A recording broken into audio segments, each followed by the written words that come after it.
আজকে আমি তোমাদের সাথে দারুণ একটা মজার ইভিনিং স্ন্যাক্স বানিয়ে রাখবো। আমরা এমনি বৃষ্টির টাইমে একটু চপ টপ খেতে খুব ভালোবাসি, তো আজকে আমি তোমাদের বানিয়ে দেখাবো আমের চপ। আর এইভাবে একবার আমের চপ বানিয়ে খেয়ে দেখবে, খেতে কিন্তু দারুণ টেস্টি হয়।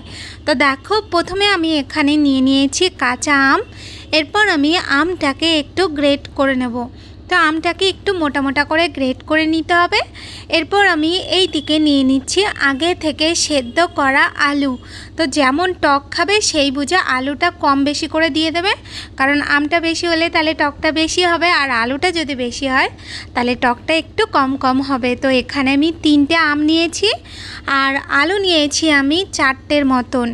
এরপর দেখো, আমি আলুটাকেও গ্রেট করে নেব। আলুটা গ্রেট করা হয়ে গেলে এরপর আমি আম আর আলুটাকে একসাথে ভালো করে একটুখানি মাখিয়ে নেব। মাখানো হয়ে গেলে এরপর আমি এইদিকে কড়াইয়ের মধ্যে নিয়ে নিচ্ছি তেল। এখানে আমি রিফাইন তেল দিয়েছি। এরপর আমি যেই আম আর আলুটাকে আমি একসাথে মেখে নিয়েছিলাম সেটা আমি কড়াইয়ের মধ্যে দিয়ে দেব। কড়াইয়ের মধ্যে দিয়ে এরপর আমি ওর মধ্যে দিয়ে দেবো পরিমাণ মতন একটু লবণ। লবণটা দিয়ে তারপরে ভালো করে এই আলুটাকে একটু সময়ের জন্য নাড়িয়ে চাড়িয়ে নিতে হবে। তো আমি ততক্ষণ নাড়িয়ে চাড়িয়ে নেব যতক্ষণ না আলুটার থেকে যে জল জল ভাবটা রয়েছে সেটা চলে যায় আর আলুটা একটু আঠালো আঠালো মতন হয়ে যায়। তো দেখো, এখানে আমি প্রায় 5 থেকে 6 মিনিটের মতন একটু আলুটাকে ভালো করে একটু নাড়াচাড়া করে টানিয়ে নিয়েছি। এরপর আমি ওর মধ্যে দিয়ে দেবো বেশ খানিকটা ভাজা জিরের গুঁড়ো। তো যতটা আলু হবে সেই বুঝে ভাজা জিরের গুঁড়ো দিয়ে দেবে। আর ওর মধ্যে আমি দিয়ে দেবো বেশ খানিকটা লঙ্কার গুঁড়ো, কারণ চপটা একটু ঝাল ঝাল হলে তাহলে কিন্তু খেতে ভালো লাগবে। আর দেখো, এখানে আমি দিয়ে দিচ্ছি একটুখানি চাট মশলা 1/2 চামচের মতন। এরপর সব কিছু দিয়ে আমি ভালো করে আলুটাকে এই সব কিছুর সাথে একটুখানি মিশিয়ে নিতে হবে। ভালো করে মেশানো হয়ে গেলে এরপর সবার লাস্টে আমি ওর মধ্যে একটু লবণটা চেক করে আর একটু আমি দিয়ে দিয়েছি লবণ। আর ওর মধ্যে আমি দিয়ে দেবো একটু পরিমাণ বুঝে চিনি। চিনিটা দিলে তাহলে টেস্টটা একটুখানি ব্যালেন্স হবে। তো এখানে আমি 1 চামচের মতন চিনি দিয়ে দিয়েছি। তারপর আমি ভালো করে একটু নাড়িয়ে চাড়িয়ে নেব। নাড়িয়ে চাড়িয়ে নিয়ে এরপর আমি আলুটাকে একটা থালার মধ্যে নামিয়ে নেব। থালার মধ্যে নামিয়ে নিয়ে এরপর আলুটাকে একটুখানি ভালো মতন করে থালার চারপাশে একটু এইভাবে ছড়িয়ে দিতে হবে, যাতে করে তাড়াতাড়ি আলুটা একটু ঠান্ডা হয়ে যায়। তো এই যে দেখো, আলুটা যতক্ষণ ঠান্ডা হচ্ছে ততক্ষণ আমি একটা জিনিস বানিয়ে নেব। তার জন্য আমি এখানে নিয়ে নিয়েছি একটা বোল, আর বোলের মধ্যে আমি নিয়ে নেব 2 চামচের মতন ময়দা আর নিয়ে নিচ্ছি 2 চামচের মতন কর্নফ্লোর। এরপর আমি ওর মধ্যে দিয়ে দেব 1 চামচের মতন একটু গোলমরিচের গুঁড়ো, দিয়ে দিচ্ছি পরিমাণ মতো লবণ, আর এখানে আমি দিয়ে দিচ্ছি 1/2 চামচের মতন একটুখানি চাট মশলা। এরপর আমি সব কিছুকে ভালো করে একটুখানি মিশিয়ে নিতে হবে। সব কিছু ভালো করে মেশানো হয়ে যাবে।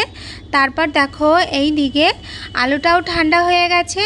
এরপর আলুর থেকে কিছুটা আলু নিয়ে এরপর আমি হাতের মধ্যে এরকম একটু চ্যাপটা করে নিয়ে একটু লম্বা আকারে শেপ দেবো। তো এখানে তোমরা যেরকম চাইবে সেরকম শেপের এই চপটা বানিয়ে নিতে পারো। আমি একটু লম্বা মতন করে বানাচ্ছি।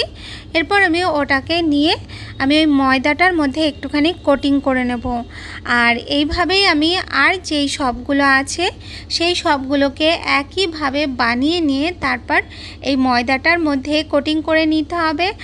ময়দাটার মধ্যে কোটিং করা হয়ে গেলে তারপর যেইটুকু ময়দা থাকবে ওই ময়দাটার মধ্যে আমি দিয়ে দেবো একটুখানি জল। জলটা দিয়ে এরপর ভালো করে ময়দাটাকে একটু গুলে নিতে হবে। এখানে কিন্তু ময়দাটাকে একটু পাতলা করে একটু গুলবো। তো এই যে দেখো, ময়দাটা আমার গোলা হয়ে গেছে। ময়দাটা গোলা হয়ে গেলে এরপর আমি এই দিকে নিয়ে নিয়েছি একটুখানি বিস্কুটের গুঁড়ো। এরপর আমি যে কোটিং করা আমের চপগুলো রয়েছে সেইগুলোকে আমি প্রথমে এখানে আমি যে ময়দার গোলানোটা রয়েছে তার মধ্যে আমি প্রথমে একটুখানি ভিজিয়ে নেব, ভিজিয়ে নিয়ে তারপর আমি ওটাকে দিয়ে দেবো বিস্কুট গুঁড়োর মধ্যে।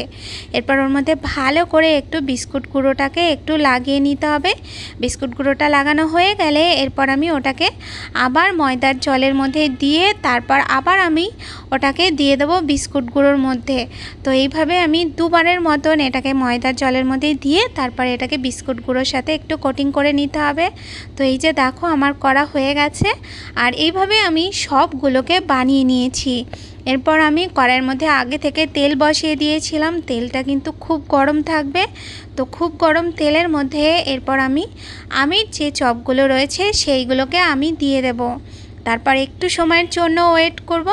যখন একটা সাইড ভালো করে একটু ভাজা হয়ে যাবে আর কালারটা একটু চেঞ্জ হয়ে আসবে, তখন আমি এইগুলোকে উল্টে দিয়ে ওর অপর সাইডটাও ভালো করে একটু ভেজে নিয়ে তারপর এইগুলোকে আমি তুলে নেব। তো এই যে দেখো আমার সবগুলো আমের চপ ভাজা হয়ে গেছে। তো এইভাবে তোমরা একবার ইভিনিংয়ে স্ন্যাক্সের জন্য কাঁচা আম দিয়ে আমের চপ বানিয়ে অবশ্যই একদিন খেয়ে দেখবে। রেসিপিটা যদি ভালো লাগে তাহলে আমাকে অবশ্যই কমেন্ট করে জানাবে। সবাই ভালো থাকবে, সুস্থ থাকবে। দেখা হচ্ছে নতুন রেসিপির সাথে। আজকের মতন তাহলে টাটা।